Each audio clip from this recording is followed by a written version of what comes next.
Sigurado ka na ba talaga, Serafina? Mahinang napabuntong hininga si Serafina Valerosa habang nakatitig sa kanyang refleksyon sa salamin.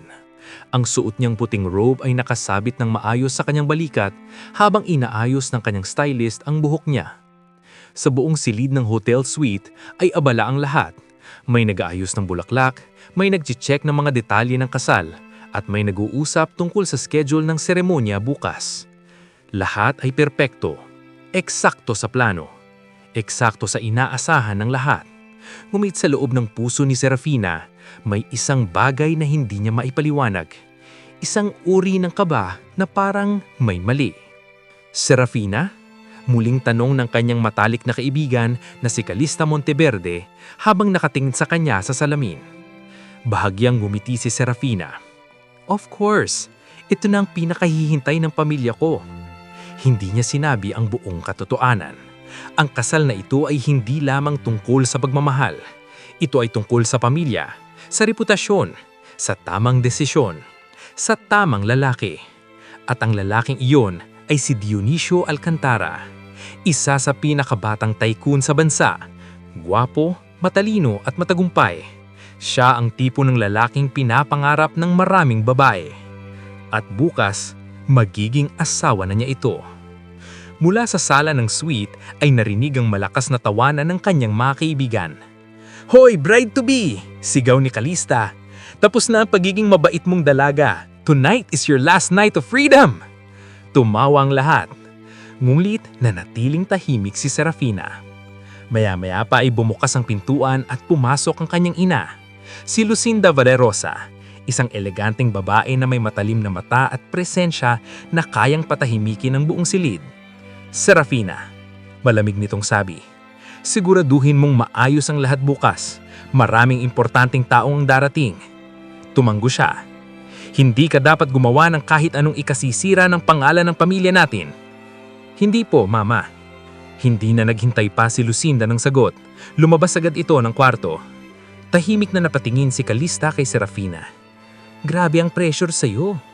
Bahagyang ngumiti si Serafina. Sanay na siya. Lumaki siyang sinusunod ang lahat ng inaasahan ng iba. Ang maging perpektong anak, perpektong babae, at ngayon, perpektong asawa. "Enough drama!" sigaw ni Calista bigla. "Time for the bridal shower!" Nagpalakpakan ang mga kaibigan niya habang hinihila siya palabas ng kwarto. Sa isang exclusive na lounge ng hotel, ginanap ang kanilang maliit ngunit mag-aarang selebrasyon. May champagne, may musika, may sayawan. Unti-unting nagiging masaya ang gabi habang tumatawa si Serafina kasama ang kanyang mga kaibigan. "Drink!" sigaw ni Calista habang inaabot ng isang baso ng champagne. "Isa lang," sabi ni Serafina. Ngunit hindi iyon nasundan. Isa pa, at isa pa, hanggang sa unti-unting umiikot ang paligid niya. "Ready na ba ang surprise?" bulong ng isa sa kanyang kaibigan kay Calista. Napangisi ito. Biglang nagdilim ng bahagya ang ilaw at nagsimula ang malakas na tugtog. "Ladies," sabi ng DJ, "presenting our special guest tonight." Napatingin si Serafina sa entrance ng lounge at doon niya na unang nakita ang lalaking babaguhin ang takbo na kanyang buhay. Isang matangkad na lalaki na may matipunong katawan, kumpiyansang lakad at mga matang tila may lihim na kwento. Ang pangalan niya ay Rafael Santillan at sa gabing iyon, hindi alam ni Serafina na ang simpleng bridal shower na iyon ang magiging simula ng isang pagkakamaling hindi na niya kailanman mababawili. Umingay ang buong lounge habang pumasok ang lalaking ipinakilala ng DJ. Nagpalakpakan at nagsigawan ng mga kaibigan ni Serafina na tila ba matagal na nilang hinihintay ang sorpresa. "Woo! Ito na!" sigaw ni Calista Monteverde. Halos mahulog sa kakatawa. Ngunit si Serafina Valerosa ay nanatiling nakaupo. Hawak ang baso ng champagne habang nakatitig sa lalaking kakapasok lang. Matangkad dito, may malapad na balikat at kumpiyansang aura. Ang suot niyang simpleng itim na polo ay tila lamang nagbigay diin sa kanyang matipunong pangangatawan. Ang kanyang mga mata ay madilim, ngunit tila may kakaibang lalim. May kung anong misteryo sa kanya. "Ladies," sabi ng DJ na may mapang-akit na tono, "tonight we have a very special performer, Rafael." Naghiyawan ng mga babae. Ngunit si Serafina ay biglang nakaramdam ng kakaibang kaba. Hindi siya sanay sa ganitong klaseng eksena. Ang buhay niya ay palaging kontrolado, maayos at desente. Hindi tulad nito. Nagsimula ang musika. Mabagal at sensual ang tugtog habang nagsimula ang sayaw ni Rafael sa gitna ng maliit na entablado. Nagtawanan at nagpalakpakan ng mga kaibigan ni Serafina. "Serafina, para sa'yo to!" sigaw ni Calista. Napailing si Serafina. "Calista, please na." Ngunit huli na. Lumapit si Rafael sa mesa kung saan siya nakaupo. Huminto ang kanyang sayaw sa mismong harapan ni Serafina.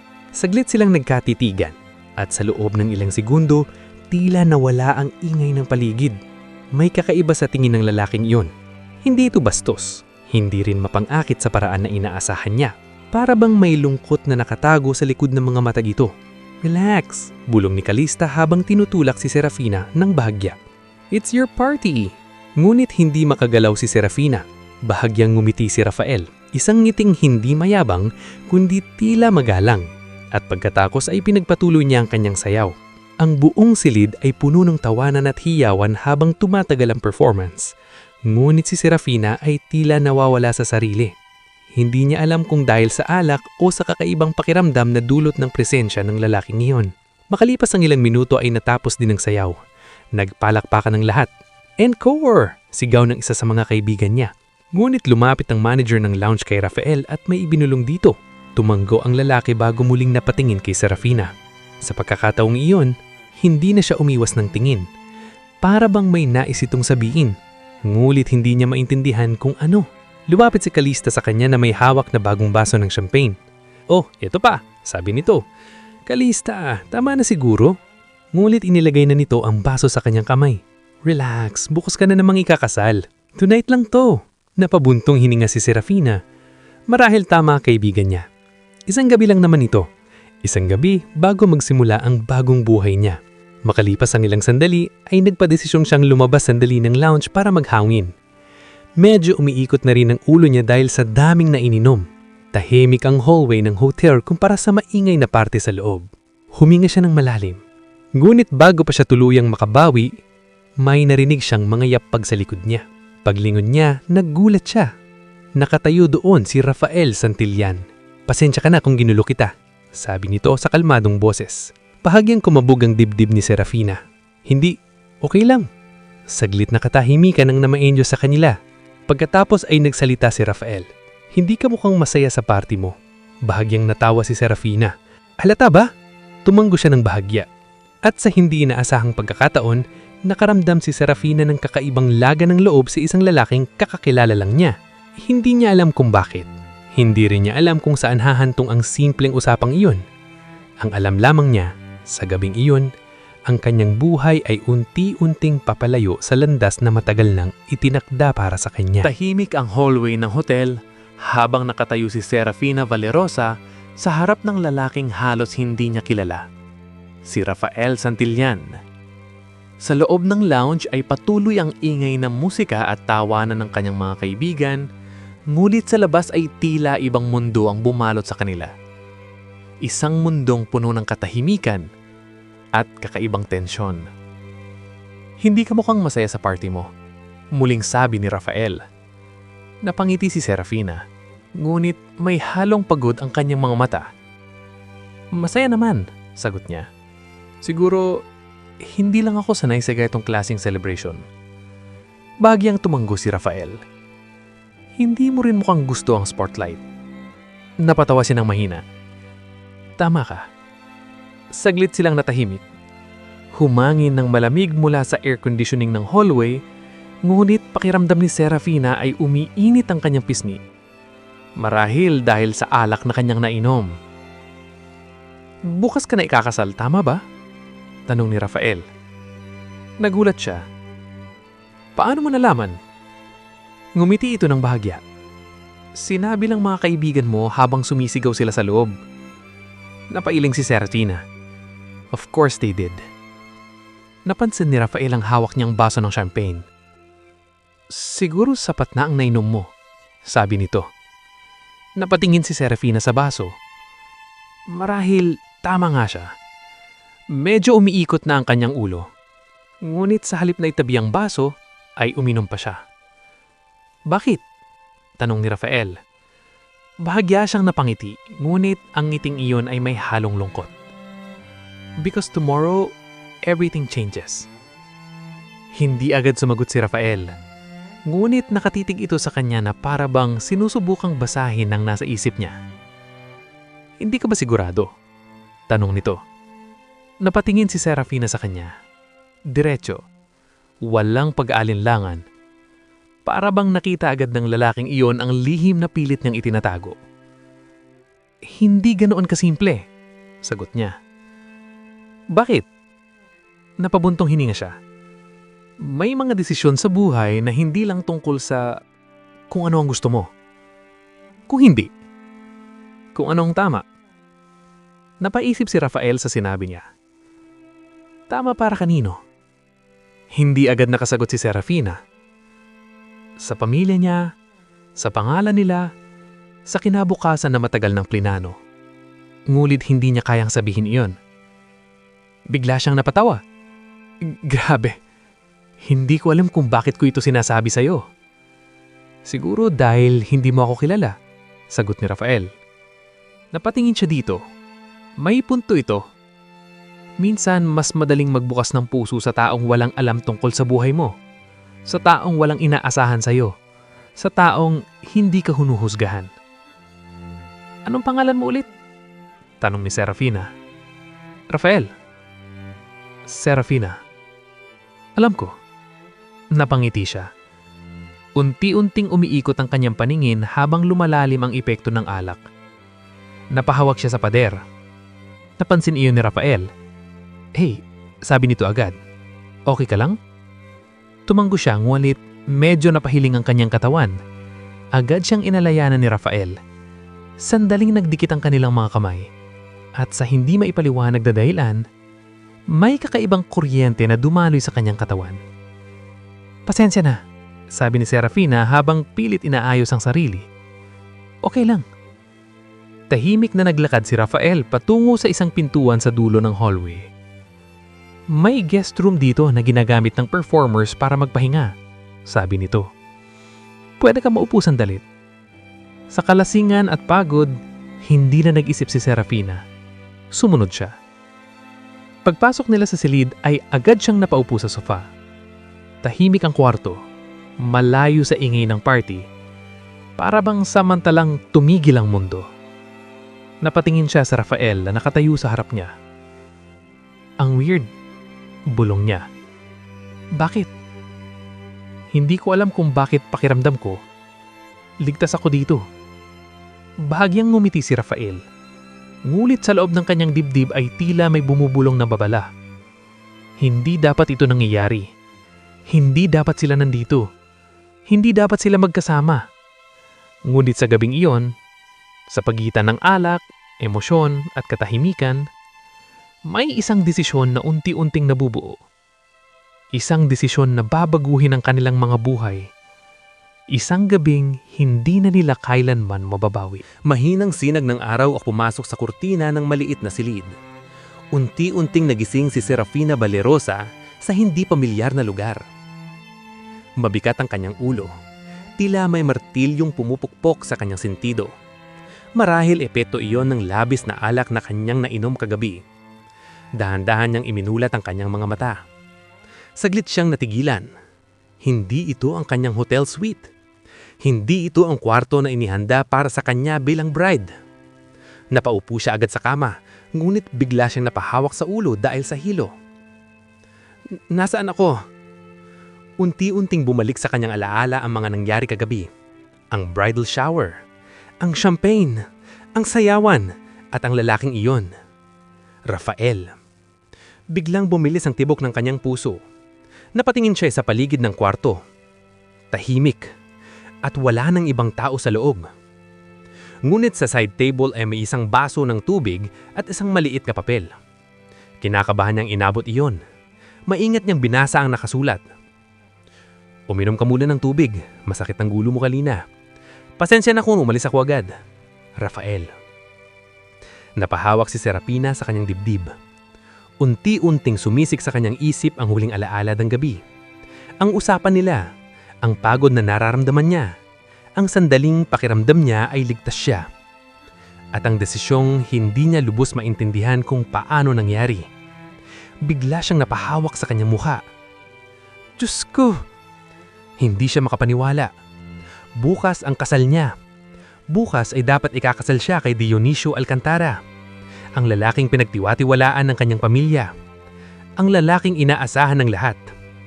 Ngulit kagabi, may nangyari na hindi niya kailanman inaasahang mangyari. Unti-unting pumatak ang luha sa kanyang mga mata. Hindi niya alam kung dahil ba yon sa pagsisisi, takot, o sa katotohanang hindi na niya maibabalik ang lahat sa dati. Agad siyang tumayo mula sa kama. Kailangan niyang umalis. Kailangan niyang bumalik sa suite bago siya hanapin ng kanyang pamilya o ng kanyang mga kaibigan. Mabilis niyang inayos ang kanyang sarili at tahimik na lumabas ng silid. Tahimik ang hallway. Halos walang tao. Habang naglalakad siya pabalik sa kanyang suite, pakiramdam niya ay bawat akbang ay mas bumibigat. Para bang may malaking kasalanan na nakapatong sa kanyang dibdib. Pagdating niya sa pintuan ng kanyang kwarto ay nag-atubili siya sandali bago kumatok. Agad itong binuksan ni Calista Monteverde. Serafina! Halos mapatalon sa gulat ng kaibigan niya. Saan ka nang galing? Buong gabi ka naming hinanhanap. Nakita ni Serafina ang pag-aalala ng kanyang mga kaibigan sa loob ng suite. Sorry, mahina niyang sabi. Kailangan ko lang magpahangin kagabi. Pinagmasdan siya ni Calista. Are you okay? Tumanggo si Serafina kahit hindi. Yeah, okay lang ako. Ngumit sa loob ng kanyang isip ay paulit-ulit na umiikot ang tanong. Paano niya haharapin ang kasal bukas? Paano niya haharapin si Dionisio? Paano niya haharapin ang kanyang pamilya? At higit sa lahat, paano niya haharapin ang sarili niya? Lumapit sa Calista at hinawakan ang kanyang balikat. Hoy, sabi nito. Relax ka lang, bukas na ang big day mo. Napapikit si Serafina. Big day. Dapat iyon ang pinakamagandang araw ng kanyang buhay. Ngunit ngayon, pakiramdam niya ay isang malaking kasinungalingan ng lahat. At habang lumalapit ang araw ng kasal, unti-unti niyang napapagtanto ang isang bagay. May mga pagkakamali sa buhay na hindi mo na kayang itago. At minsan, ang konsensya ang siyang pinakamahirap takasan. Sumikat ang araw ng kasal ni Serafina Valarosa. Sa loob ng ingrandeng hotel suite ay abala ang lahat. May mga stylist na nag-aayos ng buhok, may mga makeup artist na naghahanda ng cosmetics, at may coordinator na paulit-ulit na nagche-check ng schedule ng seremonya.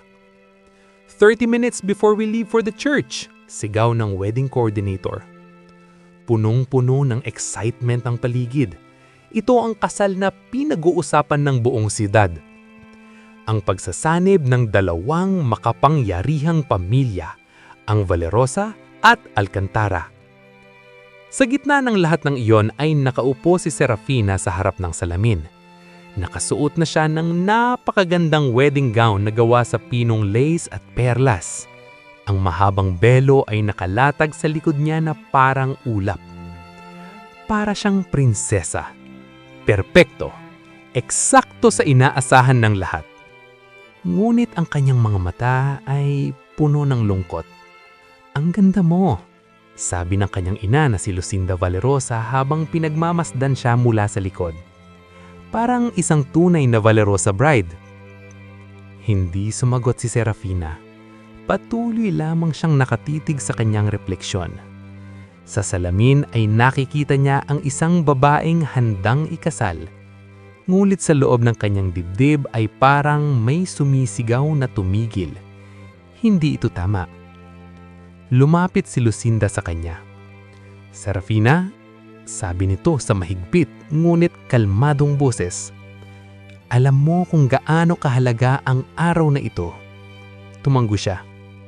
Ang kasal na ito ay hindi lamang tungkol sa iyo. Ito ay tungkol sa ating pamilya, sa pangalan natin. Alam ko po, mahina niyang sagot. Hindi na nagsalita pa si Lucinda at lumabas na ng kwarto upang asikasuhin ang ibang bisita. Naiwan si Serafina kasama si Calista. Napatingin ang kaibigan niya sa kanya sa salamin. Hey, sabi nito, Bakit parang hindi ka masaya? Hindi agad nakapagsagot si Serafina. Sa halip ay napapikit sa sandali. At sa loob ng kanyang isipan ay bumalik ang alaala ng nakaraang gabi. Ang hallway, ang usapan nila, ang mga mata ni Rafael Santillan. Ang desisyon na ginawa niya sa gabing iyon. Napahawakan siya ang kanyang dibdib. "Kalista," mahina niyang sabi. "Ano? Paano kung hindi ako ready?" Napatigil ang kaibigan niya. "Anong ibig mong sabihin?" Hindi agad nakapagsalita si Serafina. Paano niya ipapaliwanag? Paano niya sasabihin na may nangyari kagabi na hindi niya kayang balewalain? Na ang konsensya niya ay hindi na siya pinapayagang maglakad patungo sa altar. "Serafina," sabi ni Kalista, "huwag mo akong tatakutin." Napabuntong hininga siya. "Hindi ko kayang magsimula ng kasal na may tinatago akong kasalanan." Napakunot ang noon ni Kalista. "Anong sinasabi mo?" Ngunit bago pa siya makapagsagot ay kumatok ang wedding coordinator sa pintuan. "Bride, we need to leave in 15 minutes." Tumahimik ang buong kwarto. Narinig ni Serafina ang mabilis na tibok ng kanyang puso. Ito na ang sandali, ang desisyong magbabago ng lahat. Dahan-dahan siyang tumayo mula sa upuan. Pinagmasdan niya ang sarili sa salamin sa huling pagkakataon. Ang perfectong bride, ang perfectong kasinungalingan. Napapikit siya at sa wakas ay nagdesisyon. Tahimik niyang hinubod ang belo. Napatingin sa kanya si Kalista. "Serafina?" Mahinang bumulbol ang babae. "Hindi ko kayang gawin ito." "Anong ibig mong sabihin?" Lumapit siya sa pintuan ng suite. "Serafina, wait!" Ngunit hindi na siya lumingon. Sa ilang minuto, ang babaeng dapat ay maglalakad patungo sa altar ay tahimik na lumabas ng hotel. At habang naghihintay ang buong simbahan, ang nobya na inaasahan ng lahat ay hindi kailanman dumating. Punong-puno ng mga bisita ang napakagandang katedral. Ang simbahan ay pinalamutya ng libu-libong puting rosas at kristal na chandelier na kumikislap sa liwanag ng umaga. Nakaupo ang mga kilalang personalidad sa lipunan, mga negosyante, politiko at mga kaibigan ng dalawang makapangyarihang pamilya. Ito ang kasal na pinag-uusapan ng buong syudad. Sa harap ng altar ay nakatayo si Dionisio Alcantara. Suot niya ang isang eleganteng itim na tuksido na lalong nagbigay diin sa kanyang matikas na tindig. Gwapo, seryoso at kumpiyansa. Tila isang lalaking siguradong-sigurado sa kanyang kinabukasan. Paminsan-minsan ay sumisilip siya sa pintuan ng simbahan. Doon dapat papasok ang kanyang nobya, ang babaeng ilang taon niyang hinintay, si Serafina Valerosa. Lumapit ang kanyang best man na si Marco Del Rio. "Relax," sabi nito. "Traffic lang siguro." Bahagyang ngumiti si Dionisio ngulit halata ang tensyon sa kanyang mga mata. "Tama ka," sagot niya. Sa likod ng simbahan ay nagsisimula ng magbulungan ang mga bisita. Lumipas ang 10 minuto, 20, 30. Wala pa rin ang nobya. Lumapit ang wedding coordinator sa kanya na may halatang kaba sa muka. "Sir, hindi pa po dumarating ang bride." Napakunot ang noo ni Dionisio. "Nasaan ang pamilya niya?" Hindi rin po sila sigurado. Unti-unting kumalat ang bulong-bulungan sa loob ng simbahan. Nasaan ang bride? Bakit hindi pa nagsisimula? May problema ba? Mahigpit na napakuyom ang kamao ni Dionisio.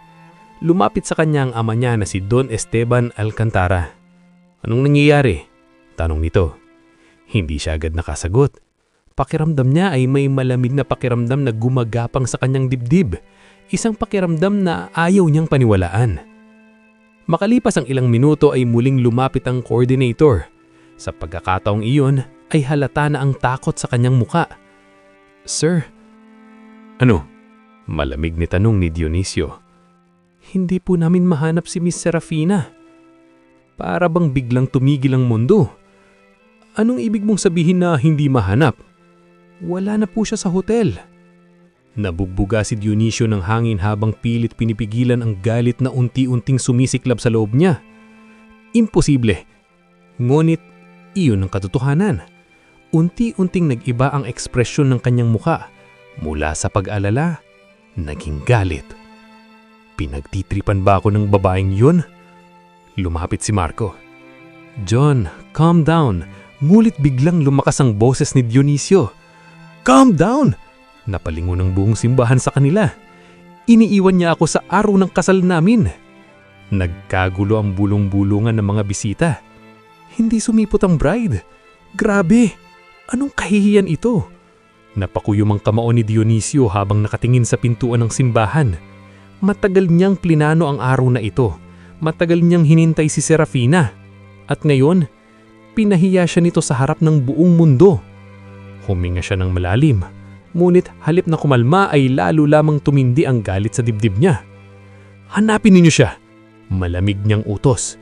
Nagkatigilan ng mga coordinator. Sir, hanapin ninyo si Serafina Valerosa. Ang kanyang boses ay puno ng galit at determinasyon.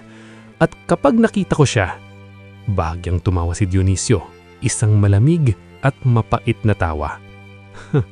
Magpapaliwanag siya sa akin. Tahimik na lumabas si Dionisio ng simbahan habang nagkagulo ang mga bisita sa loob.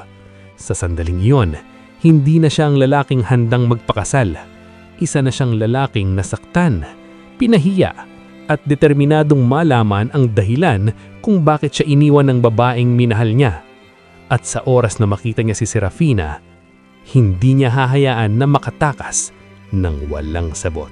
Samantala, malayo sa magulong simbahan at sa galit na naghihintay kay Serafina Valerosa, tahimik na nakaupo ang babae sa isang maliit na kafe sa gilid ng lungsod. Hindi pa rin niya hubad ang kanyang wedding gown. Tinanggal lamang niya ang belo at hinayaan ang mahabang puting tela na bumabsak sa sahig sa tabi ng kanyang upuan.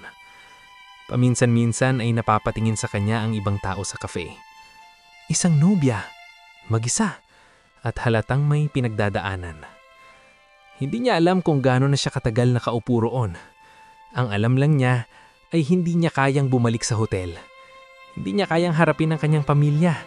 At lalo na, hindi niya kayang harapin si Dionisio Alcantara. Napahawak siya sa kanyang noo. Anong ginawa ko? Mahinang bulong niya sa sarili. Hindi lamang niya iniwan ang kasal.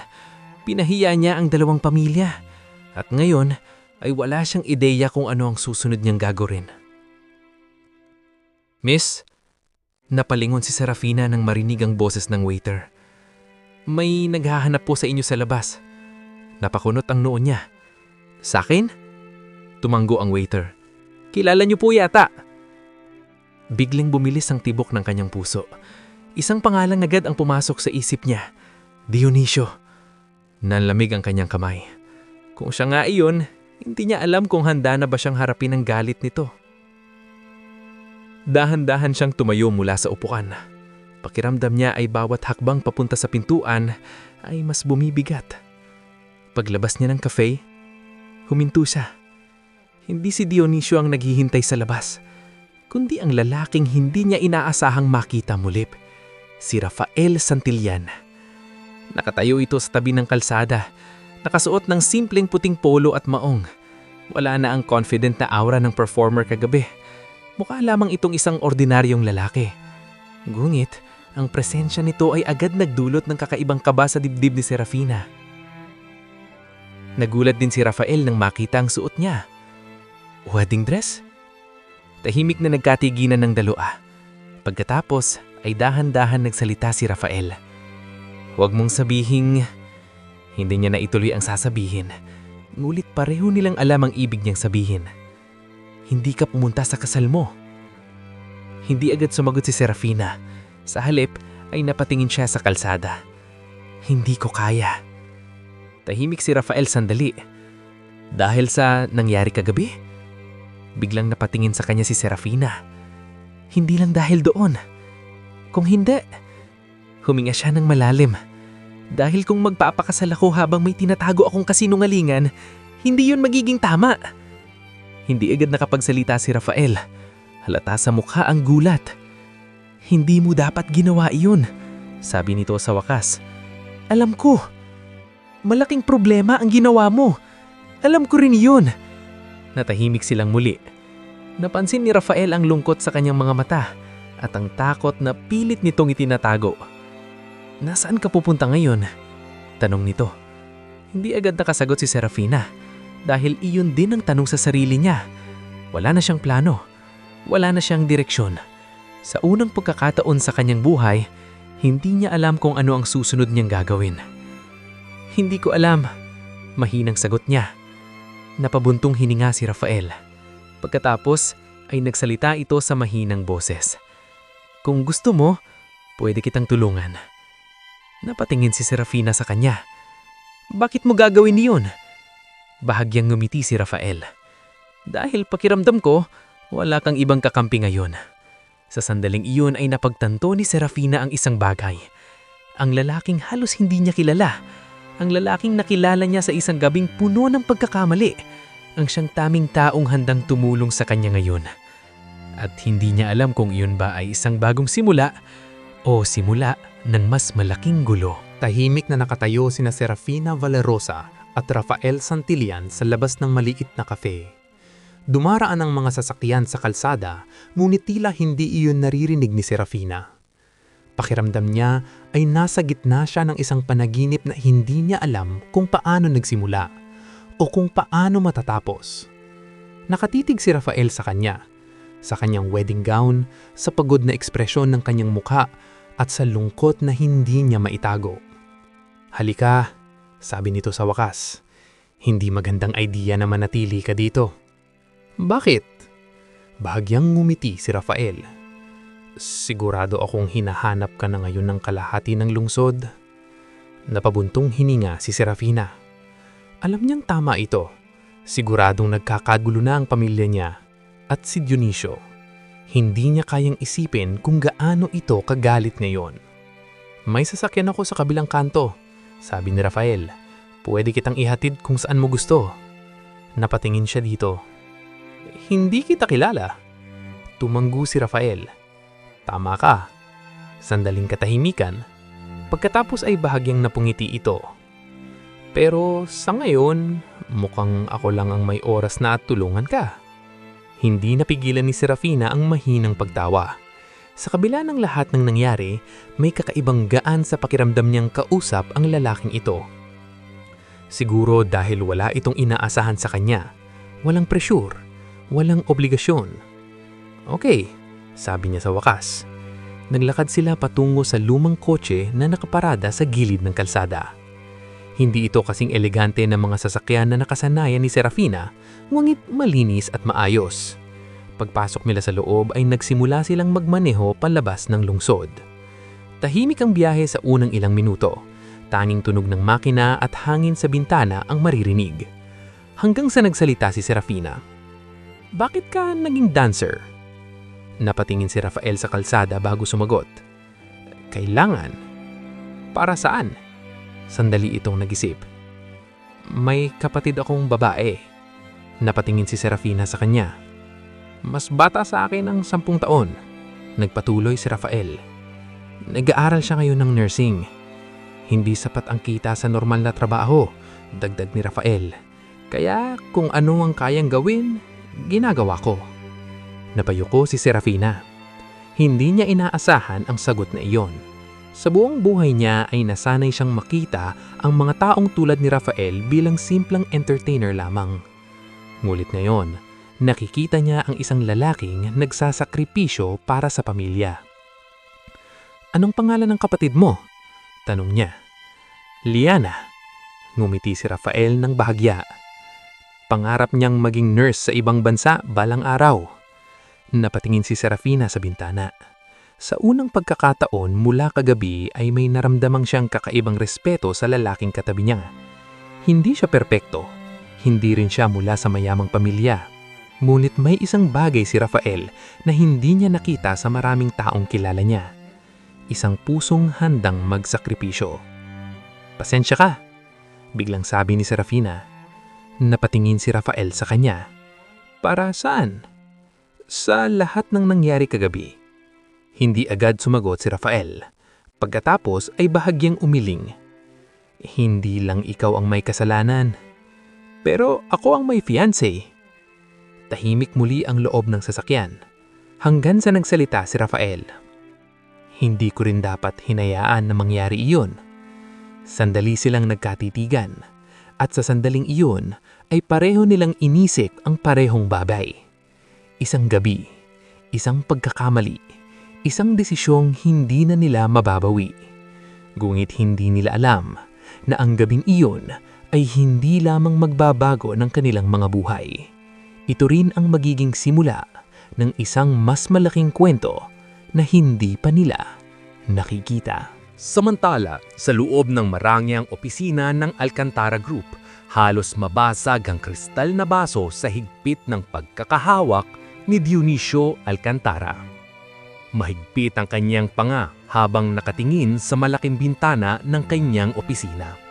Mula roon ay tanaw ang buong lungsod.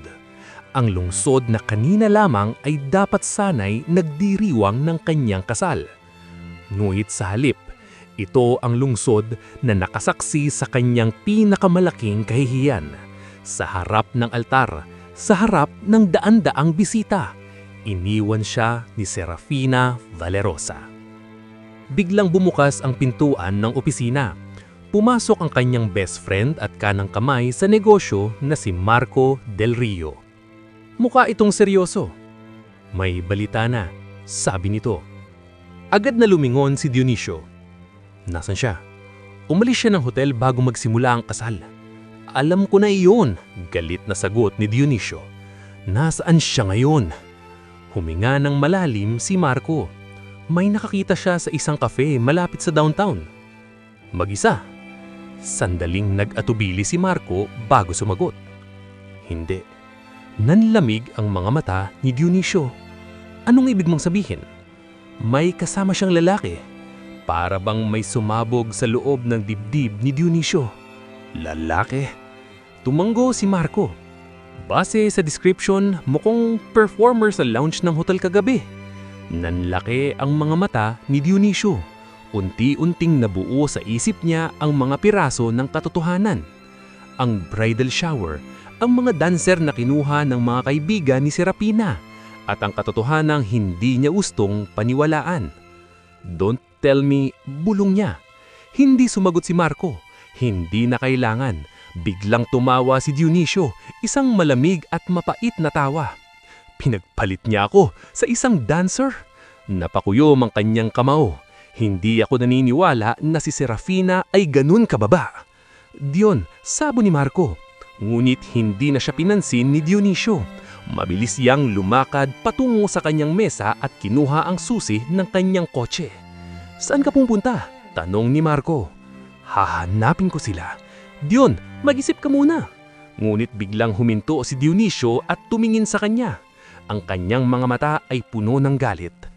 Iniwan niya ako sa altar. Mahina ngunit mabigat ang kanyang boses. Pinahiya niya ako sa harap ng buong mundo.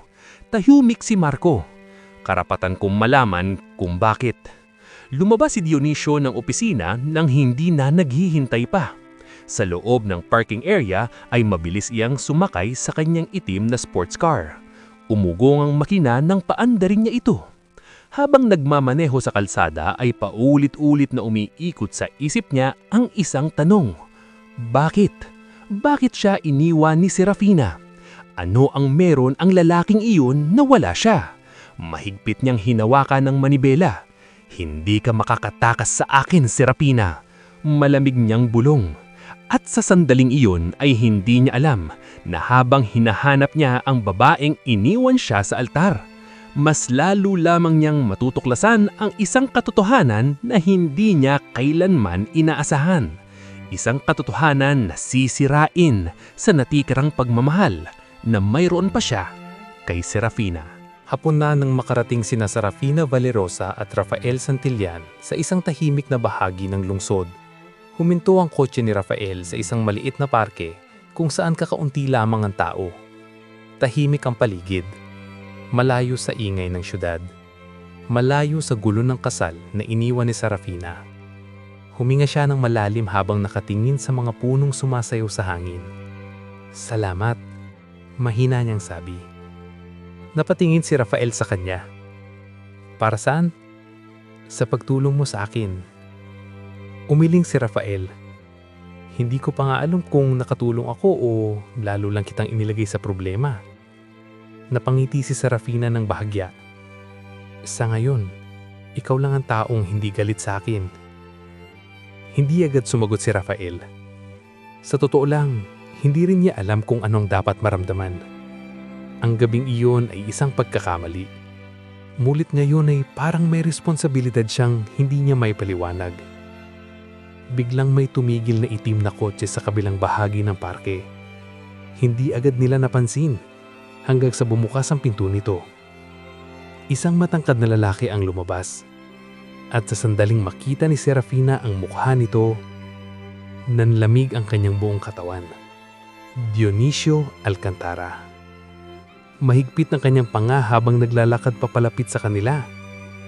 Ang kanyang mga mata ay puno ng galit. Serafina. Mahina ang ngulit mabigat ang kanyang boses. Napahawak si Serafina sa gilid ng upuan. Dionisio. Lumapit ito hanggang sa tumigil sa harap ng kotse. Napatingin ito kay Rafael. Siya ba? Tahimik si Rafael. Hindi niya alam kung anong dapat sabihin. Ngulit agad niyang naramdaman ang tensyon sa pagitan ng dalawang taong iyon. Sumagot ka! Sigaw ni Dionisio. John, please! Sabi ni Serafina. Ngulit hindi siya pinansin ito. Nakatingin lamang ito kay Rafael. Ikaw ba ang dahilan kung bakit hindi siya sumipot sa kasal namin? Tahimik na bumaba si Rafael mula sa kotse. Hindi siya umatras. Hindi rin siya nakipag-away. Tama ka, sabi niya sa kalmadong boses. May nangyari sa amin kagabi. Para bang sumabog ang galit sa mukha ni Dionisio. Hindi ako makapaniwala. Napatingin ito kay Serafina. Pinagpalit mo ako sa isang dancer? Napaluha si Serafina. Hindi ganun na nangyari. Kung hindi ano? Lumakas ang boses ni Dionisio habang papalapit siya. Pinahiya mo ako sa harap ng buong lungsod. Dionisio, please. Hindi ba sapat ang lahat ng ginawa ko para sa'yo? Napahawak si Serafina sa kanyang dibdib habang tumutulo ang luha sa kanyang mga mata. Hindi ko planong saktan ka. Pero ginawa mo pa rin. Tahimik ang buong parke. Taning ang mabibigat nilang paghinga ang maririnig. Pagkatapos ay nagsalita si Dionisio sa malamig na boses. Sabihin mo sa akin ang totoo.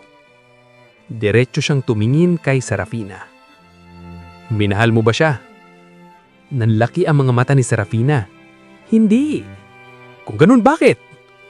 Napapikit si Serafina habang tuluyang bumagsak ang kanyang mga luha.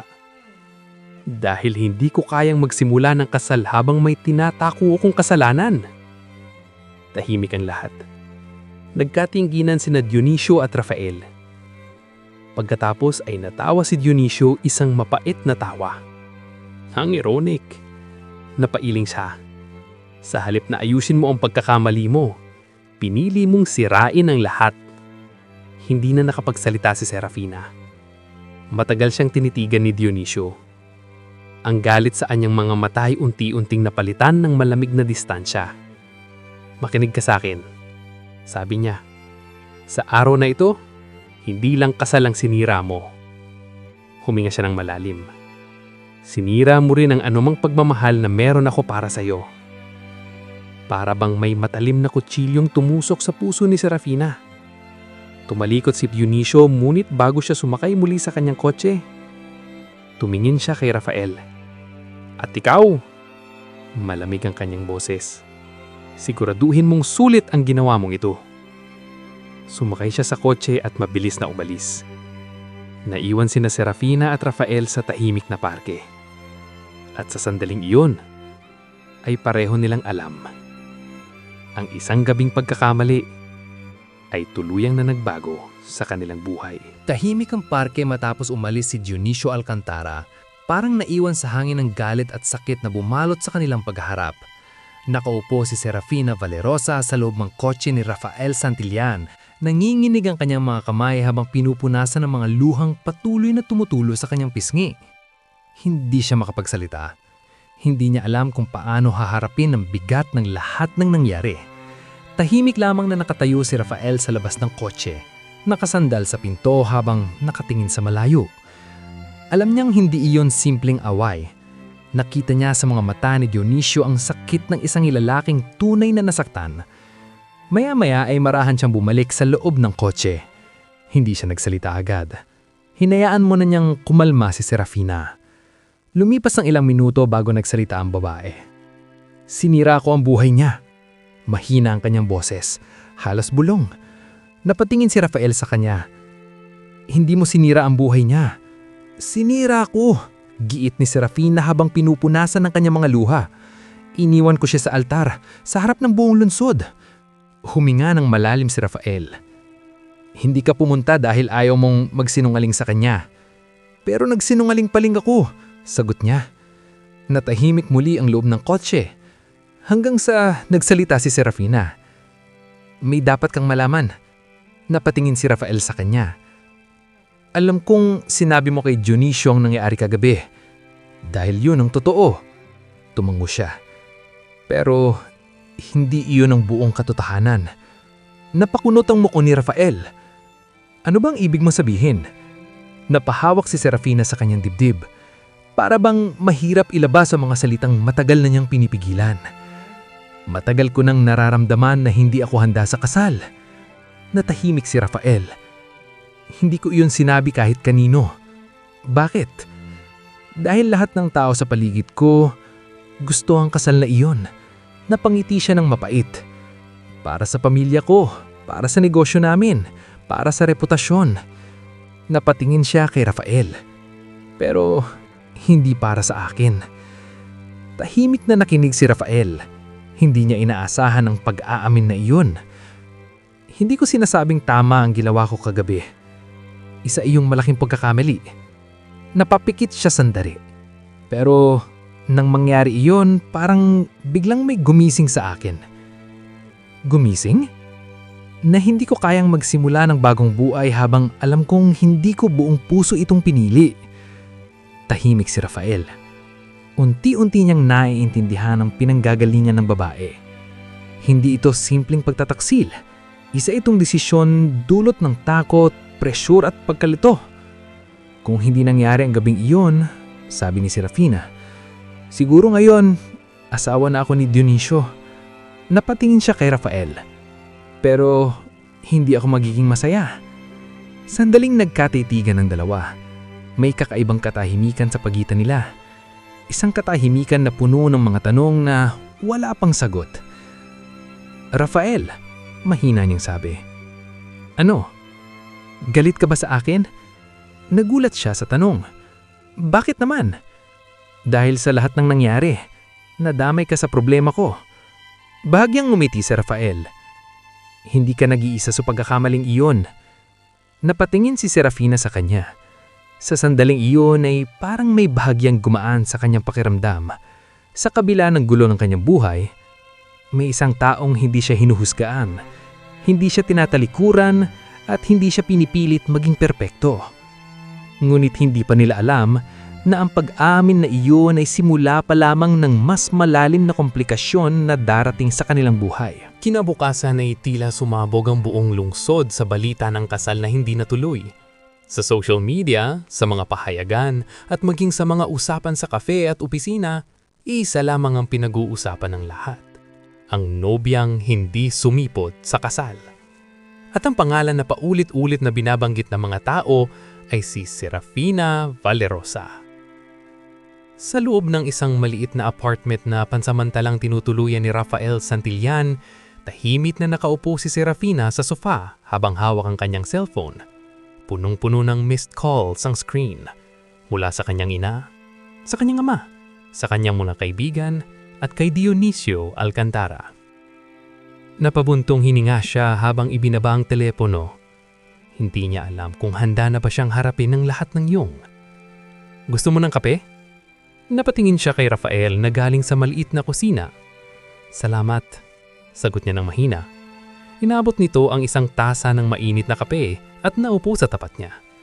Tahimik silang umiinom ng ilang minuto hanggang sa biglang tumunog ang cellphone ni Serafina. Napatingin siya sa screen. Isang bagong mensahe mula kay Dionisio. Nanlamig ang kanyang kamay. "Si Dionisio?" tanong ni Rafael. Tumanggo siya. "Basahin mo," sabi nito. Huminga ng malalim si Serafina bago binuksan ang mensahe. Maikli lamang ito, ngunit sapat upang muling bumigat ang kanyang dibdib. "Tapos na tayo." Napapikit si Serafina. Patuloy ang mensahe. "Huwag mo na akong hanapin. Huwag mo na ring subukang magpaliwanag." Napahawak siya sa kanyang bibig habang unti-unting tumulo ang kanyang luha. "Serafina," mahinang sabi ni Rafael. Ngunit hindi siya agad nakasagot. Para bang sa sandaling iyon ay tuluyan nang bumagsak ang lahat ng natitirang koneksyon niya sa lalaking dati ay magiging asawa niya. Matagal niyang tinitigan ang mensahe hanggang sa dumating ang isa pa. "Ang ginawa mo ay isang kahihiyan na hindi ko kailanman makakalimutan." Napapikit siya habang mas lalong tumulo ang kanyang mga luha. Hindi niya inaasahan na magiging madali ang lahat, ngunit masakit pa rin. Kahit alam niyang siya ang may kasalanan. Tahimik na inilapag niya ang cellphone sa mesa. Tapos na. Bulong niya. Hindi na muling babalik ang dati nilang relasyon. Hindi na muling mangyayari ang kasal na yun. At ang lalaking minsan ay bahagi ng kanyang kinabukasan ay tuluyan ng naging bahagi ng kanyang nakaraan. Tahimik na lumapit si Rafael at naupo sa tabi niya. Hindi ito nagsalita. Hindi rin ito nagbigay ng payo. Basta marahan lamang nitong hinawakan ang kanyang kamay. At sa sandaling iyon ay may kakaibang pakiramdam na nabuo sa pagitan nila. Hindi ito romantikong sandali, hindi pa, ngulit ito ay simula ng isang koneksyon na hindi nila inaasahan. Samantala, sa kabilang bahagi ng lungsod, nakaupo si Dionisio Alcantara sa loob ng kanyang opisina. Tahimik siyang nakatingin sa larawan nilang dalawa ni Serafina sa ibabaw ng kanyang mesa. Ang larawan mula sa araw ng kanilang engagement. Masaya sila. Mukhang perpekto ang lahat. Mahigpit niyang pinikit ang kanyang mata. Pagkatapos ay kinuha ang larawan at dahan-dahang inilagay sa drawer ng mesa. At sa unang pagkakataon mula nang nangyari ang lahat, pinilit niyang tanggapin ang isang bagay. Ang babaeng minahal niya ay hindi na kailanman magiging bahagi ng kanyang buhay. Lumipas ang ilang linggo matapos ang iskandalong kasal na hindi natuloy. Unti-unti ring humupa ang ingay ng balita sa lungsod. Ngunit para kay Serafina Valerosa, hindi pa rin ganoon kadali kalimutan ang nangyari. Maraming gabi siyang hindi makatulog. Paulit-ulit na bumabalik sa kanyang isip ang araw ng kasal. Ang simbahan, ang mga bisita, at ang mukha ni Dionisio Alcantara nang harapin siya nito sa parke. Hindi niya iyon makakalimutan. Ngunit sa kabila ng lahat, may isang bagay na unti-unting nagbabago sa kanyang buhay. Ang katahimikan. Sa unang pagkakataon sa kanyang buhay, wala nang nagdidikta sa kanya kung anong dapat niyang gawin. Wala nang plano ang kanyang pamilya para sa kanya. Wala nang kasal na kailangang paghandaan. At sa maliit na apartment ni Rafael Santillan, natutunan ni Serafina ang isang buhay na hindi niya kailanman naranasan. Simple, tahimik, totoo. Isang umaga, nagising siya sa amoy ng pritong itlog at tinapay. Paglabas niya ng kwarto ay nakita niya si Rafael sa kusina, abala sa pagluluto. Napangiti siya ng bahagya. "Hindi ko alam na marunong kang magluto," sabi niya. Napalingon si Rafael at tatawa. "Kailangan, kung hindi, magugutom ako." Lumapit si Serafina sa mesa. Hindi ito kasing elegante ng mga dining table sa bahay nila, ngunit malinis at maayos. May 2 plato ng simpleng almusal. "Pasensya na kung simple lang," sabi ni Rafael habang inilalapag ang pagkain. Umiling si Serafina. "Mas gusto ko ito." Umupo sila at sabay kumain. Tahimik ang umagang iyon, ngulit hindi ito awkward na katahimikan. Ito ang katahimikan ng dalawang taong unti-hunting nagiging komportable sa presensya ng isa't isa. Anong plano mo ngayon? Tanong ni Rafael. Napaisip si Serafina. Hindi na siya maaaring bumulik agad sa bahay ng kanyang pamilya. Hindi pa. Hindi pa siya handa sa galit ng kanyang ina. Siguro, maghahanap ako ng trabaho, sagot niya. Nagulat si Rafael. Trabaho? Tumanggo siya. Hindi ko na gustong umasa sa pamilya ko. Napangiti si Rafael. Ibang-iba ka sa inaasahan kong babae mula sa isang mayamang pamilya. Napatawa siya ng mahina. Siguro dahil ngayon ko lang sinusubukang maging sarili ko. Saglit silang nagkatiginan. May kakaibang init sa pagitan nila. Hindi ito pagmamahal, hindi pa. Ngunit may isang bagay na nabubuo. Isang koneksyon na hindi nila planong mangyari. Maya-maya ay tumunog ang cellphone ni Rafael. Tinignan niya ito at bahagyang nagbago ang ekspresyon ng kanyang mukha. Kapatid ko, sabi niya. Sinagot niya ang tawag. Hello, Liana. Tahimik na nakinig si Serafina habang kausap niya ang kapatid. Narinig niya ang saya sa boses ni Rafael. Oo, padala ko na mamaya ang tuition mo. Napangiti siya. Matapos ang tawag ay ibinaba ni Rafael ang cellphone. Pasensya na, sabi nito. Okay lang, sagot ni Serafina.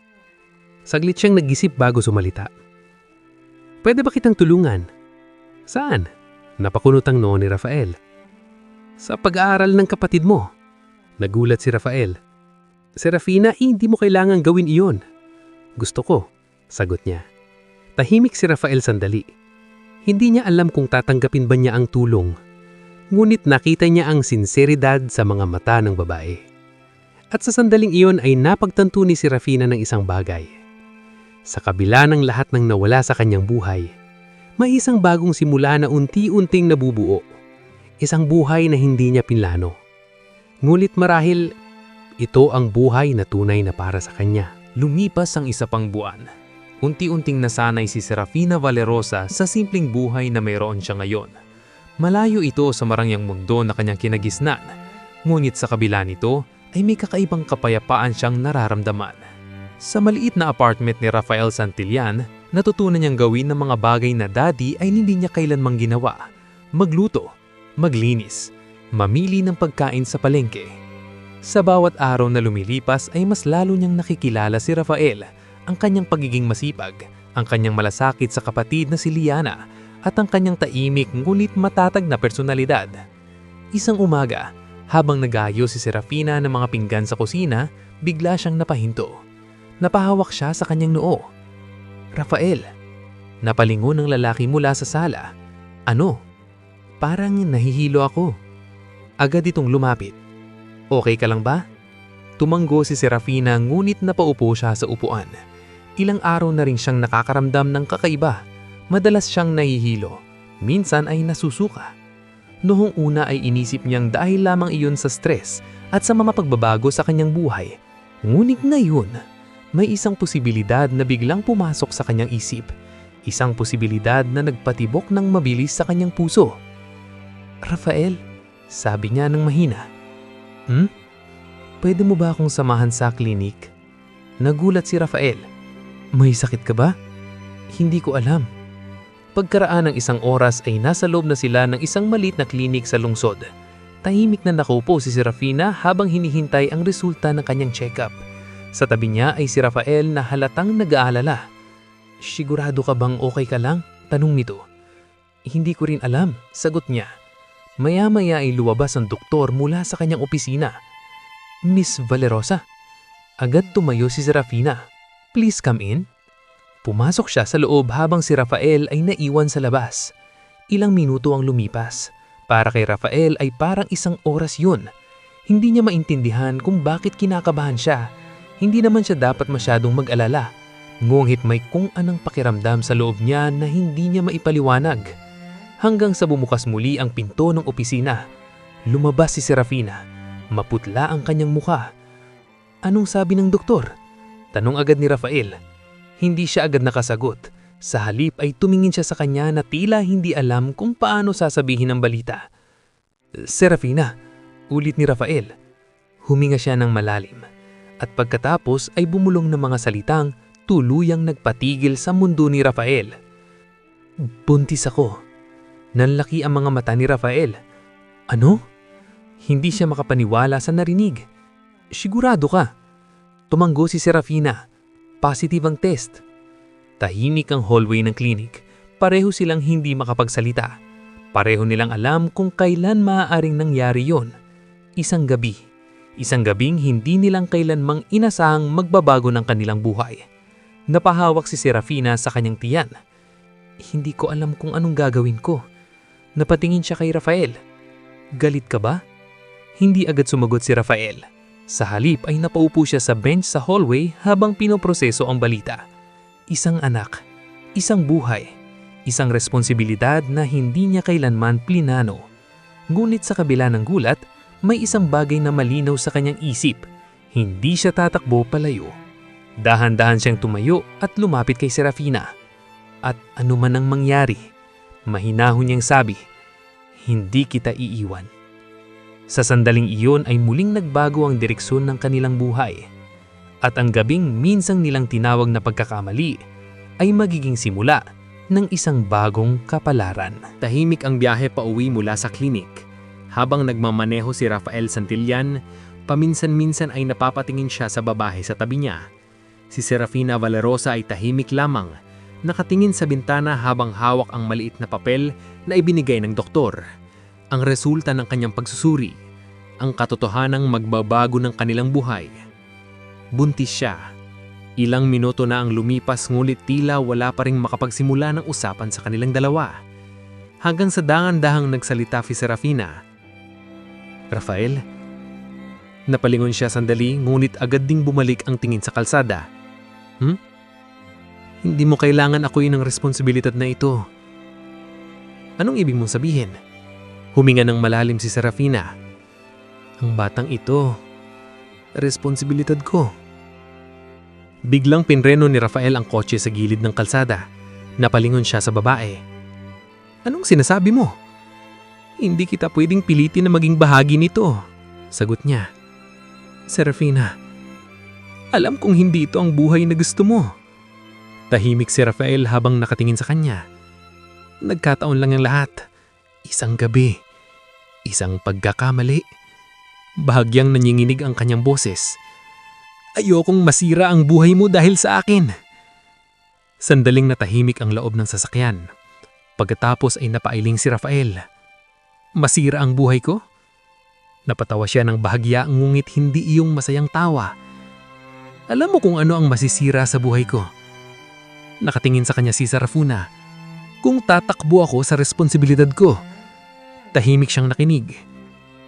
Lumaki ako na walang magulang, patuloy ni Rafael. Alam ko kung gaano kahirap ang pakiramdam ng lumaki na pakiramdam mo ay iniwan ka.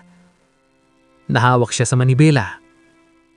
Hindi ko hahayaang mangyari iyon sa anak ko. Nanlaki ang mga mata ni Serafina. Rafael? Lumapit siya ng bahagya. Hindi ito tungkol sa kung ano ang plano ko sa buhay. Mahina ngunit matatag ang kanyang boses. Hindi ko man planuhin ng batang ito, pero anak ko pa rin siya. Unti-unting napuno ng luha ang mga mata ni Serafina. Sigurado ka ba? Tumanggo si Rafael. Sigurado. Huminga siya ng malalim. Hindi ko alam kung magiging mabuting ama ako. Napangiti siya ng bahagya. Pero susubukan ko. Hindi na napigilan ni Serafina ang kanyang luha. Sa unang pagkakataon mula nang malaman niya ang balita, may isang taong hindi natakot, hindi umatras, hindi siya iniwan. Dahan-dahan niyang hinawakan ang kanyang tiyan. Hindi ko alam kung paano magpalaki ng anak, sabi niya. Napangiti si Rafael. Hindi ko rin. Sandali silang nagkatinginan.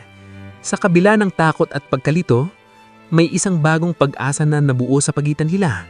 Hindi ito ang buhay na kanilang pinaplano, ngunit marahil, ito ang buhay na itinadhana para sa kanila. Muling pilandar ni Rafael ang kotse. Habang nagmamaneho pa uwi ay hindi nila napansin ang isang itim na sasakyan na nakaparada sa kabilang bahagi ng kalsada. Sa loob nito ay nakaupo ang isang lalaking tahimik na nagmamasad. Ang mga mata niya ay malamig habang pinagmamasdan ng sasakyang na unti-unting lumalayo. Dionisio Alcantara, at sa sandaling iyon ay napagtanto niya ang isang bagay na lalo lamang nagpasiklab ng galit sa kanyang dibdib. Ang babaeng iniwan siya sa altar ay nagdadala na ngayon ng anak ng ibang lalaki. Simula nang malaman ni Rafael Santillan ang tungkol sa pagbubuntis ni Serafina Valerosa, tila may nagbago sa kanya. Hindi na siya katulad ng dati.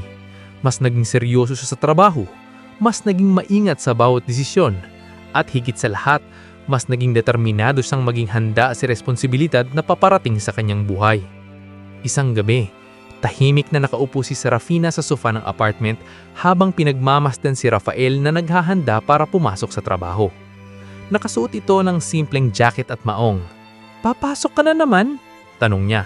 Tumanggo si Rafael habang inaayos ang kanyang sapatos. Oo, may isa pang shift sa lounge. Napakunot ang noo ni Serafina. "Akala ko nagtrabaho ka na kanina sa delivery job mo." Bahagyang ngumiti si Rafael. "Extra lang." Lumapit siya sa kanya. "Rafael, hindi mo kailangan magtrabaho ng ganito karami." Pumiling ang lalaki. "Kailangan." Napatingin siya sa kanya. "Para sa baby." Biglang tumahimik si Serafina. Sa tuwing binabanggit ni Rafael ang tungkol sa kanilang magiging anak, may kakaibang init na bumabalot sa kanyang puso. Isang pakiramdam na hindi niya inaasahang mararamdaman. "Hindi pa nga ipinapanganak," sabi niya ng mahina. Pero iniisip mo na agad ang kinabukasan niya. Bahagyang napasanguti si Rafael. "Ganun siguro talaga kapag magiging ama ka na." Sandaling nagkatigi na ng dalawa. Napansin ni Serafina ang pagod sa mukha ni Rafael. Ang lalaking dati ay tila walang pakialam sa mundo ay ngayon ay nagsusumikap para sa isang pamilya. "Rafael," mahina na niyang sabi. "Ano?" "Salamat." Nagulat ito. "Para saan?" "Sa hindi pagtalikod sa amin." Tahimik si Rafael sandali. Pagkatapos ay napakamot siya sa ulo. "Hindi ako bayani, Serafina." "Hindi ko rin sinabing bayani ka. Ginagawa ko lang kung ano ang dapat." Ngunit para kay Serafina, higit pa iyon sa simpleng responsibilidad. Ito ay isang uri ng pagmamahal na hindi niya kailanmang naranasan dati. Isang pagmamahal na hindi binili ng pera. Hindi rin planado, ngunit tunay. Lumapit sa kay Rafael. Sa sandaling iyon ay hindi niya napigilan ng sarili na yakapin ito. Nagulat si Rafael sa ginawa niya. "Serafina? Pasensya na," sabi niya habang nakayakap pa rin. "Bakit?" "Hindi ko lang alam kung paano magpasalamat." Bahagyang natawa si Rafael. Pagkatapos ay marahan niyang ibinalik ang yakap. "Hindi mo kailangang magpasalamat." Sa sandaling iyon ay may tahimik na emosyon na namuo sa pagitan nila. Isang damdaming hindi pa nila kayang pangalanan, ngunit pareho nilang nararamdaman. Makalipas ang ilang sandali ay kumalas si Rafael sa yakap. "Kailangan ko nang umalis," sabi niya. Tumanggo si Serafina. Habang papalabas ng apartment si Rafael, ay hindi niya napansin ang isang itim na kotse na nakaparada sa kabilang bahagi ng kalye. Sa loob nito ay nakaupo si Dionisio Alcantara. Tahimik na nakamasid sa bintana ng apartment. Mahigpit ang kanyang panga habang pinagmamasdan ang esenang nasaksihan niya. Ang babaeng minsan ay magiging asawa niya, ay ngayon ay yakap ang lalaking dahilan ng kanyang kahihiyan. Mahigpit niyang hinawakan ng manibela. Hindi pa ito tapos, malamig niyang bulong. At sa sandaling iyon ay nagsimulang mabuo sa kanyang isipan ng isang plano. Isang plano na maaring tuluyang sirain ng bagong buhay na unti-unting binubuo ni na Serafina at Rafael. Maagang nagising si Serafina Valerosa kinabukasan. Tahimik ang maliit na apartment ni Rafael Santillan, ngunit may kakaibang kaba sa kanyang dibdib. Ilang linggo na ang lumipas mula nang malaman niyang buntis siya. Unti-unti na ring lumalaki ang kanyang tiyan at sa bawat araw ay mas lalo niyang nararamdaman ang realidad ng pagiging ina. Ngunit sa kabila ng katahimikan ng kanilang buhay, may pakiramdam siyang may paparating na problema. Isang pakiramdam na hindi niya maipaliwanag. Habang nag-aayos siya ng almusal sa kusina, biglang may kumatok sa pintuan. Napakunot ang kanyang noo. "Sandali po," sabi niya habang naglalakad papunta sa pintuan. Pagbukas niya nito, Bigla siyang natigilan. Nakatayo sa harap niya ang lalaking hindi niya inaasahang makita muli, Dionisio Alcantara. Suot nito ang isang eleganteng suit, ngunit ang kanyang muka ay seryoso at malamig. "Hello, Serafina." Namlamig ang kanyang kamay sa hawakan ng pinto. "Dionisio!"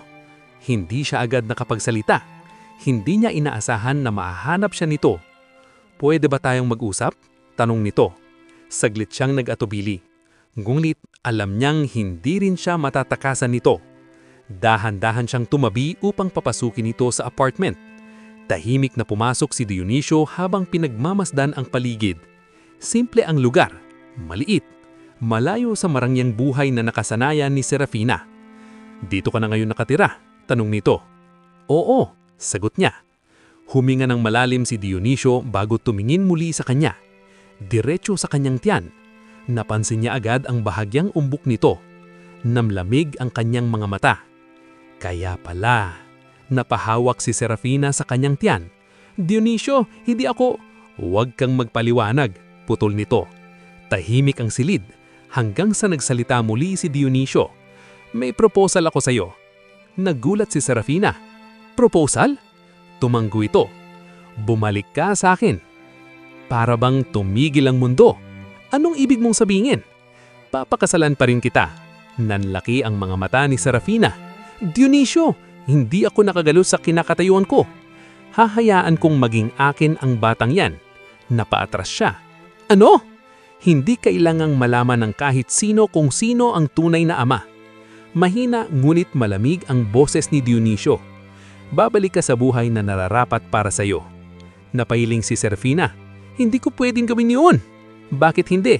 "Dahil hindi ko na mahal ang buhay na iyon." Nanlaki ang mga mata ni Dionisio. "At mahal mo na siya?" Tahimik si Serafina. Hindi niya alam kung paano sasagutin ang talong na iyon. Sa sandaling iyon ay bumukas ang pintuan ng apartment. Pumasok si Rafael Santillan na kakauwi lamang mula sa trabaho. Napatigil siya nang makita ang bisita. "Anong ginagawa mo dito?" Tahimik na nagkatinginan ang dalawang lalaki. Ang tensyon sa silid ay biglang naging mabigat. Dahan-dahang tumayo si Dionisio. Lumapit ito ng ilang hakbang kay Rafael. "At ikaw ang lalaking pinili niya." Malamig nitong sabi. Tahimik si Rafael. Pagkatapos ay nagsalita siya. "Hindi ko siya pinilit." "Hindi mo kailangan," sagot ni Dionisio. Napatingin ito kay Serafina. "At ikaw?" Mahina ngulit matatag ang boses ni Serafina. "Pinili ko ang sarili kong buhay." Sa sandaling iyon ay natahimik si Dionisio. Pagkatapos ay napangiti ito ng bahagya, isang ngiting walang saya. "Kung ganon," napatingin ito kay Rafael, "ingatan mo siya." Tumalikod siya at naglakad palabas ng apartment. Ngunit bago tuluyang umalis ay huminto siya sa pintuan. "At sana," mahina ngunit mabigat ang kanyang boses, "hindi mo pagsisisihan ang desisyon mong iwanan ako." Pagkatapos ay tuluyang siyang umalis. Tahimik na naiwan sina Serafina at Rafael sa loob ng apartment. At sa sandaling iyon ay alam nilang nalampasan nila ang isa sa pinakamalaking pagsubok sa kanilang buhay. Ngulit hindi nila alam na ang tunay na hamon ay paparating pa lamang. Matapos umalis si Dionisio Alcantara, nanatiling tahimik ang maliit na apartment. Para bang naiiwan sa hangin ang bigat ng usapan na nangyari. Nakatayo si Rafael Santillan sa tabi ng pintuan habang nakatingin sa direksyong nilakaran ng dating fiancé ni Serafina. Samantala, si Serafina Valerosa ay tahimik na nakaupo sa sofa, hawak ang kanyang tiyan. Hindi niya inaasahan na babalik pa si Dionisio. At lalo niyang hindi inaasahan ang alok nito. Pakakasalan siya. Tatanggapin ang batang hindi kanya. Bibigyan siya ng buhay na dati niyang kinabibilangan. Isang buhay na marangya, komportable at walang problema sa pera. Ngunit kahit ganon, hindi niya iyon pinili. "Sigurado ka ba sa desisyon mo?" Napalingon si Serafina kay Rafael. Nakatingin ito sa kanya na may seryosong ekspresyon. "Anong ibig mong sabihin?" Lumapit si Rafael at naupo sa tapat niya. Ang sinabi ni Dionisio. Tahimik si Serafina. "Kung gusto mong bumalik sa kanya, hindi kita pipigilan." Nanlaki ang mga mata ni Serafina. "Rafael, makakapagbigay siya ng mas magandang buhay para sa'yo. para sa bata. Napailing si Serafina. Hindi iyon ang gusto ko. Sigurado ka? Tumango siya. Hindi ko iniwan ang kasal dahil lang sa nangyari sa atin. Huminga siya ng malalim. Iniwan ko iyon dahil hindi iyon ang buhay na gusto ko. Napatingin siya sa paligid ng maliit na apartment. Simple, maliit, ngunit dito niya naramdaman ang kapayapaan na matagal niyang hinahanap. Pagkatapos ay tumingin siya kay Rafael. At dito ko unang naramdaman ang pagiging totoo sa sarili ko. Sandaling nagkatiginan ng dalawa. Tahimik si Rafael. Para bang may gusto siyang sabihin, ngulit hindi niya magawang ilabas. Rafael, sabi ni Serafina. Ano? Natakot ka ba? Bahagyang napangiti si Rafael. Sa totoo lang, tumango siya. Medyo. Napatawa si Serafina ng mahina. Ako rin. Humingi siya ng malalim bago muling nagsalita. Hindi ko alam kung paanong maging ina. At hindi ko rin alam kung paanong maging ama, sagot ni Rafael. Napangiti siya. Pero siguro matututunan natin. Sandaling katahimikan ang namagitan sa kanila. Pagkatapos ay nagsalita si Rafael. Serafina, napatingin siya sa kanya. Huwag mong isipin na ginagawa ko ito dahil sa responsibilidad lang. Napakunot ang noon ni Serafina. Anong ibig mong sabihin? Saglit na nag-atubili si Rafael. Ngulit sa wakas ay nagsalita rin siya. Sa totoo lang, unti-unti na kitang nagugustuhan. Nanlaki ang mga mata ni Serafina. Hindi niya inaasahan ang pag-amin na iyon. Bahagyang natawa si Rafael. Hindi ko rin planong mangyari iyon. Unti-unting uminit ang pisngi ni Serafina. Ang puso niya ay mabilis na tumibok. Sa loob ng mahabang panahon ay ngayon lamang niya naramdaman ang ganitong klaseng damdamin. Isang damdaming hindi pinilit, hindi planado, ngunit tunay. Dahan-dahan siyang tumayo at lumapit kay Rafael. Pagkatapos ay marahan niyang hinawakan ang kamay nito. Siguro hindi lang ikaw ang nakakaramdam niyan. Nagulat si Rafael. Ngunit bago pa siya makapagsalita, ay ngumiti si Serafina. At siguro, ito na ang simula ng tunay nating kwento.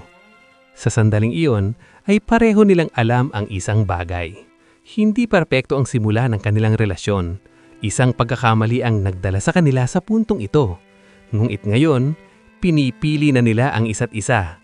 Hindi dahil sa obligasyon, kundi dahil sa kanilang puso. Lumipas ang ilang buwan. Unti-unting nagbago ang buhay ni Serafina Valerosa at Rafael Santillan. Sa maliit na apartment na dati ay tila pansamantalang tirahan lamang, ngayon ay nagiging tahanan na nila. Ang simpleng sala ay napuno ng mga maliliit na gamit para sa sanggol, mga damit na kulay puti at pastel, maliit na duyan at ilang laruan na ibinigay ng kapatid ni Rafael na si Liana.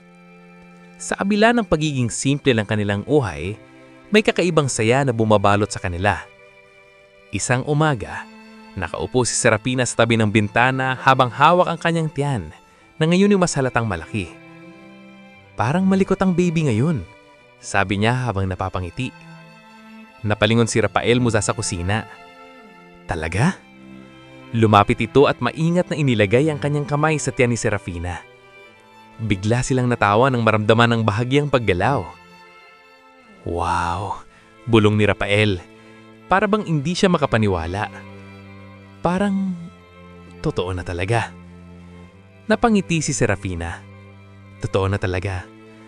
Sa mga nakaraang buwan, ay mas lalo nilang nakilala ang isa't isa. Nakita ni Serafina ang pagsusumikap ni Rafael na magtrabaho araw at gabi para sa kanilang magiging pamilya. Samantala, si Rafael ay nakakita ng bagong lakas kay Serafina. Isang babaeng dati ay tila mahina sa pressure ng pamilya, ngulit ngayon ay natutong tumayo sa sarili niyang paa.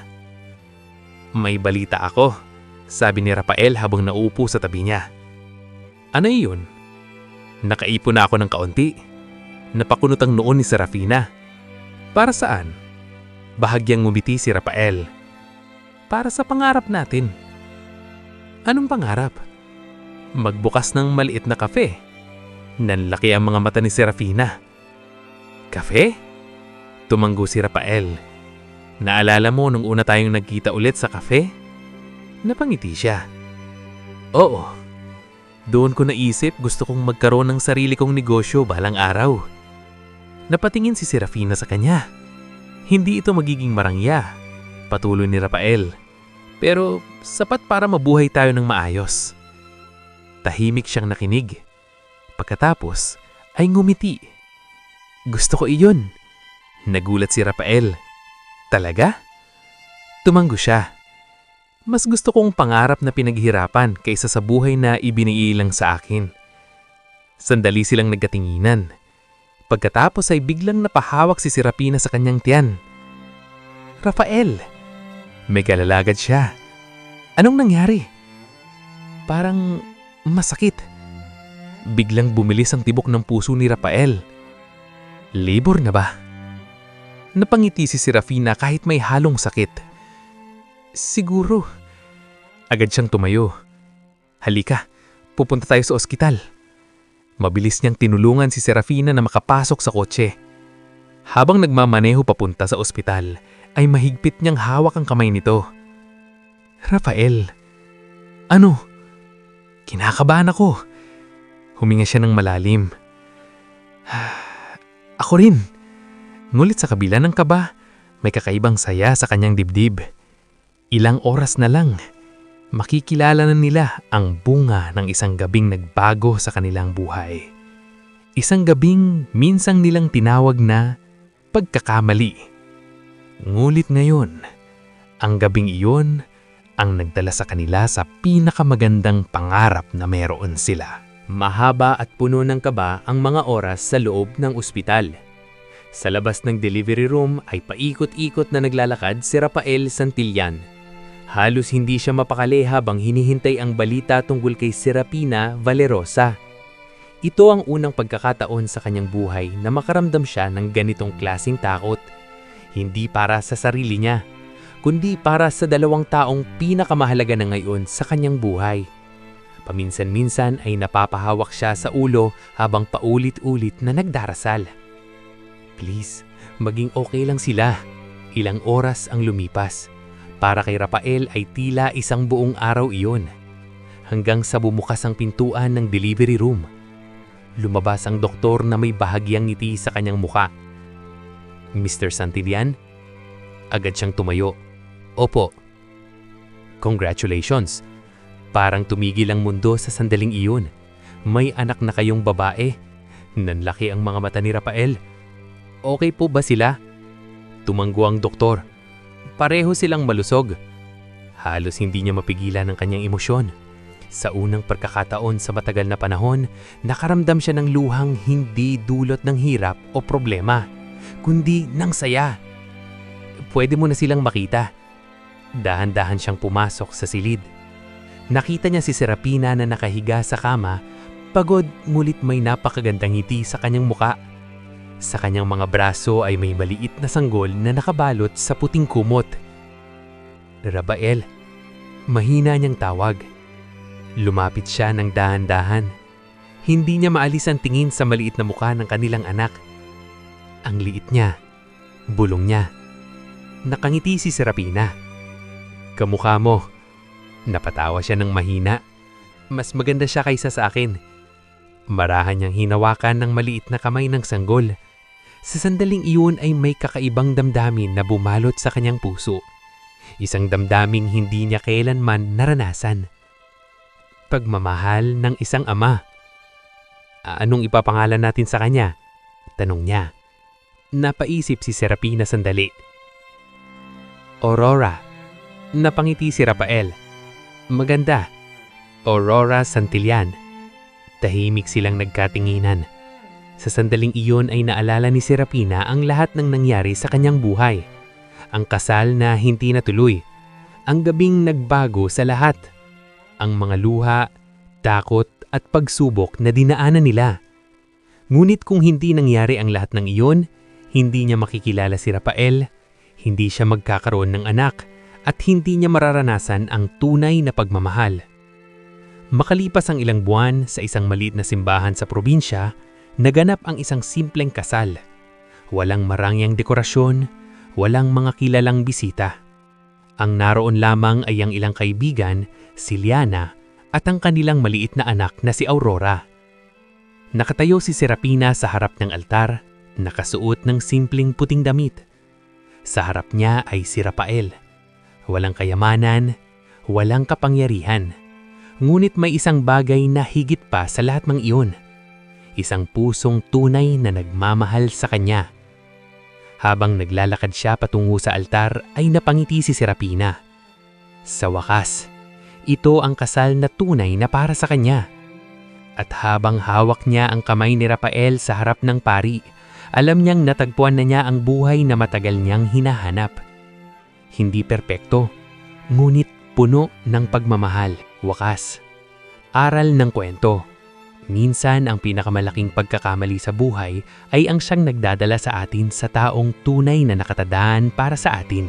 Maraming salamat po sa inyong walang sawang suporta at pakikinig sa ating munting channel. Please share and click the notification bell para updated kayo sa mga susunod nating mga kwento. Maraming salamat po.